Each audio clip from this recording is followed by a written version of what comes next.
So yeah, my rate really focused on what we know so far about bacteria from a scientific point of view, and I want to go a little bit more into details from a practical winemaking point of view. So of course, for yourself, as a winemaker, you have 4 important considerations when you talk about malolactic fermentation. Obviously, the first question is, do you want malolactic fermentation in the first place? Is it the style of wine that you want? If you want malolactic fermentation, are you going to inoculate, or are you going to wait and hope that it happens spontaneously? If you are going to inoculate, when? Maret mentioned the 2 main, co-inoculation and sequential. And then, of course, the big question, if you're going to add bacteria, which bacteria are you going to select and why? So we're going to go through each of these a little bit more in detail. Of course, Maret showed how the style of wine can differ with and without malolactic fermentation.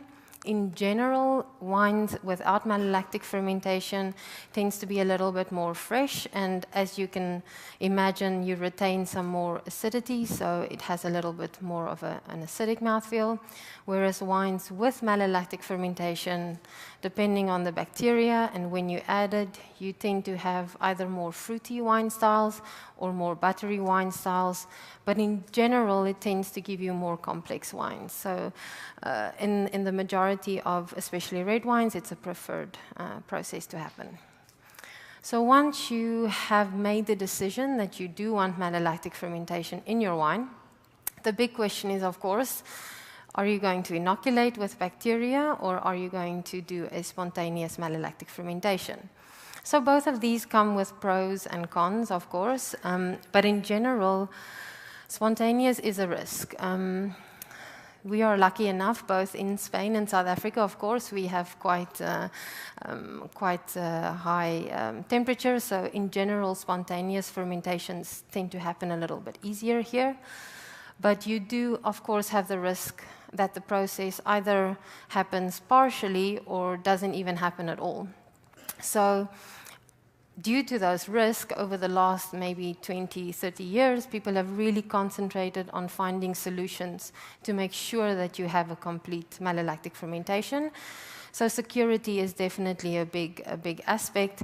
And what we've seen in maybe the last 10 to 15 years, which has become a real focus, is the way malolactic fermentation impacts on the sensory profile of the wine. And we're going to have a look at that as well. Usually I would walk the whole stage, but they told me to stay right here, so I'm very stationary today.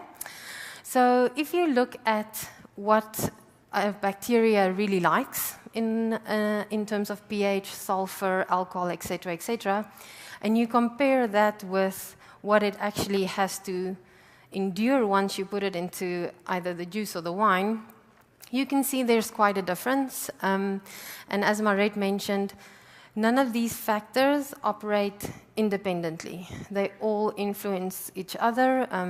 As you know, the pH and the sulfur, etc. So you can't really look at one factor at a time. You really do have to consider how they interact and how they play a role.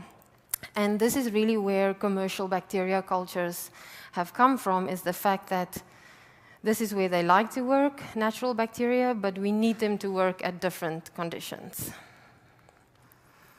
So I'm going to run through a list of some general, some not so general factors that if you're a winemaker and you would like malolactic fermentation, you have to keep in mind. Some will be quite obvious, some not so much. So the 4 main parameters, of course, here you have some control. I mean, you can measure, you can adjust, and you can monitor, but you need to be aware of all of them. Something we are seeing, I'm not sure if the same is happening in Spain, but in South Africa definitely, with the weather patterns changing over time, with climate changes happening, we tend to have some more wet summer, so rain later in the season during ripening. And we have seen a real increase in the amount of sprays needed in the vineyard. So here you unfortunately, I know it's difficult, but you have to respect the withholding periods before harvest. But it's definitely on the increase, and they have a real negative impact on the bacteria. Something maybe more towards the La Mancha area, where you obviously have massive tanks. There is an impact on the bacteria, the bigger the tank and the more pressure there is on the bacteria lees. There's a whole list of factors that come into play once you consider alcoholic fermentation. As Marit mentioned, that interaction between the yeast you choose and the bacteria, you have to make sure that they actually like each other.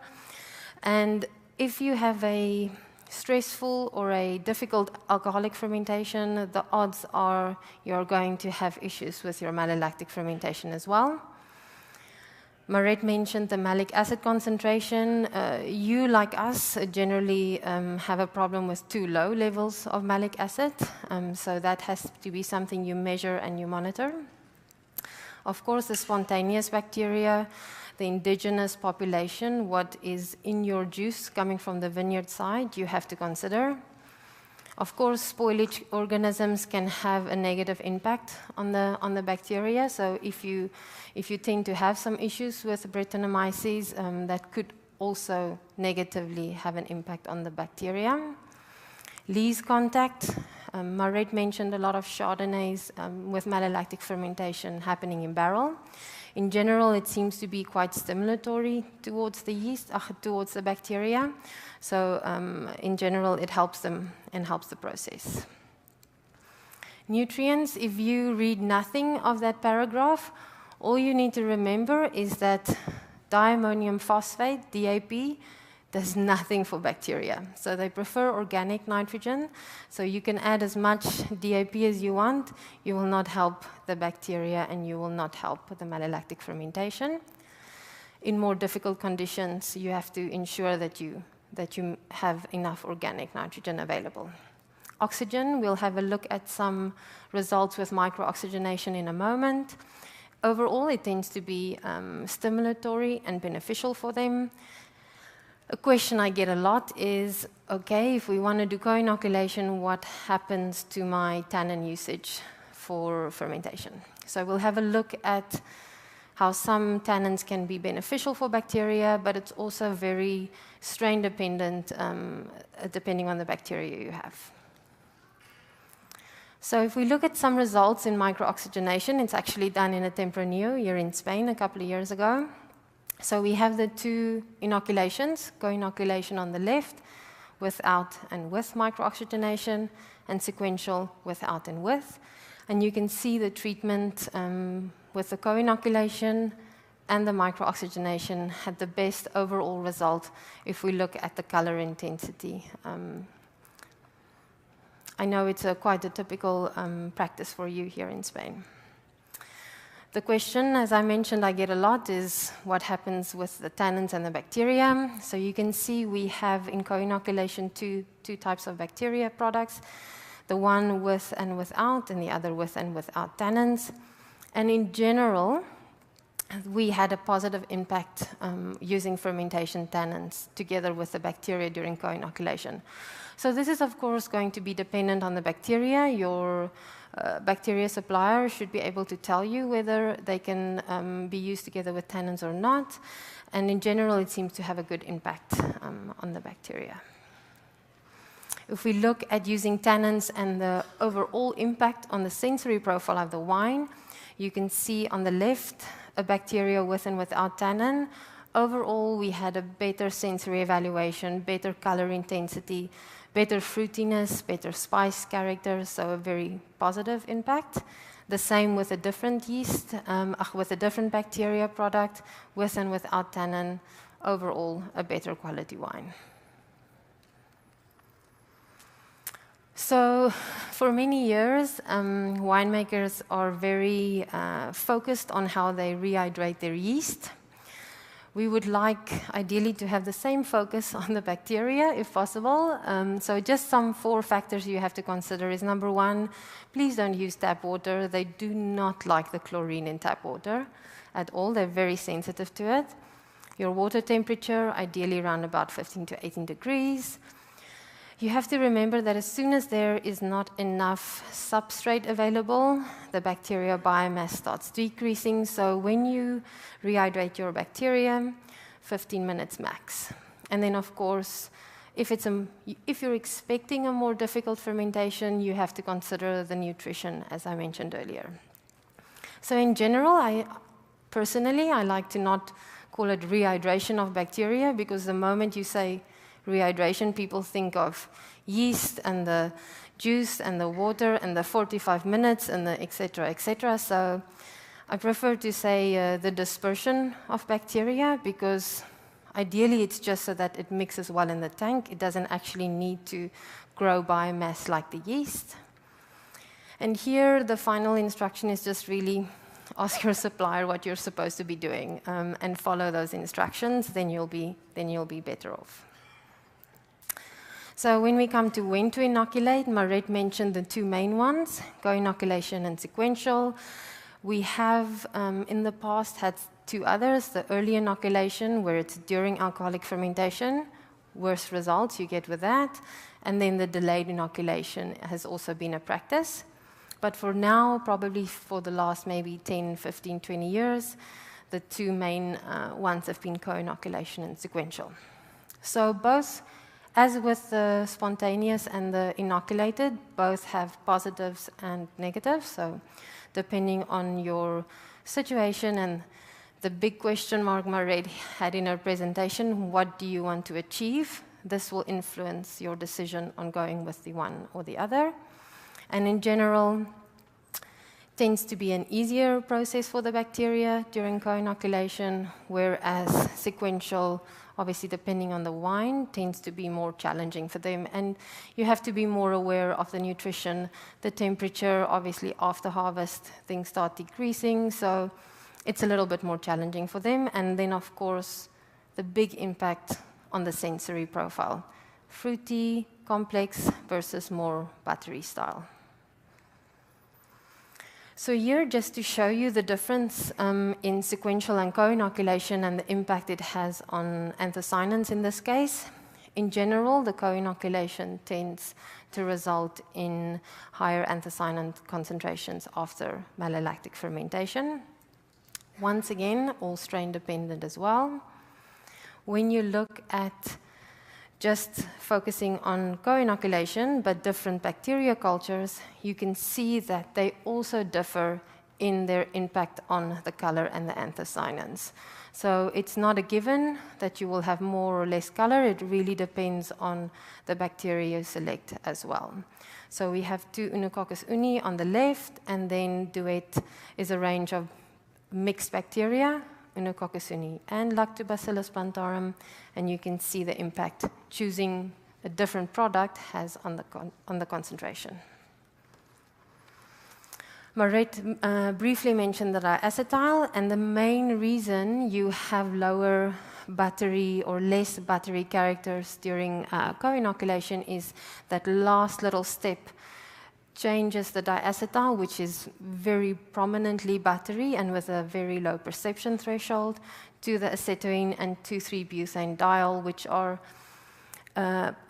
compounds that still has some impact on the buttery, but a lot less, and they have a very high threshold level, so you need quite a lot before they have an impact. So in general, much less diacetyl for co-inoculation, much less buttery characters, and of course that allows the more fruity characters to come to the fore. Okay, so what to inoculate? The last thing you have to consider. In the 1980s, quite a number of years ago, it was, as Maret mentioned, let's get the malolactic. That was the only consideration for choosing a bacteria. In the last maybe 30, 20 years ago, we focused still on the kinetics, of course, it must still do the job, malolactic, but all the other considerations started adding up. People started actually measuring their pH, measuring the malic acid, measuring the sulfur before adding bacteria. And then probably in the last 10, 15 years, the health implications of malolactic fermentation also started becoming important. If you wanted to export to certain countries, the biogenic amine concentration is important. And so these are all very much strain-dependent characteristics. So your supplier should be able to explain to you and tell you whether your bacteria culture will influence any of those parameters. And now, which is actually quite exciting, I think, because I think we're finally reaching a stage where we are thinking about bacteria in the same way as we are thinking about yeast. You select the yeast based on the sensory profile you're going to get at the end of the day. And I think maybe now people are finally starting to understand that you can use bacteria to also influence the sensory profile. So, of course, you have all these factors to consider, and you have the consumer on the other end that is wanting a specific wine style, and now you have the perfect tool of really selected and very well characterized, so able to explain all those factors on the left. Cultures of, as Maret mentioned, you have pure Enococcus uni cultures, pure lactobacillus cultures, you have blends of these cultures. So there really is a big toolbox available in terms of bacteria.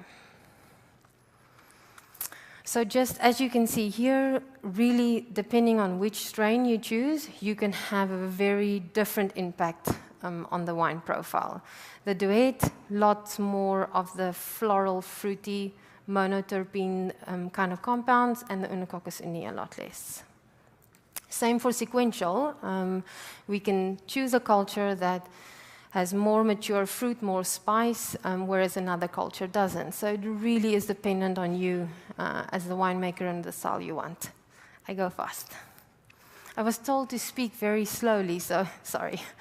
Okay, so you as the winemaker, you really have a responsibility to ask certain questions. What is the sensory impact you want from the bacteria you're going to add? And then, of course, you have to make all of these 4 main decisions we discussed based on what you have to work with. What is the pH of your juice, the sulfur levels, etc., etc. So really decide what you want, and then you have to understand how the decisions you make in the winemaking process will influence your bacteria to get to that final decision. And manage and monitor is on the list 3 times because people tend to be very focused on managing alcoholic fermentation and they forget about the little bacteria bugs. But you need to also follow the process and make sure you understand what's happening. Okay, and that's me. Muchas gracias.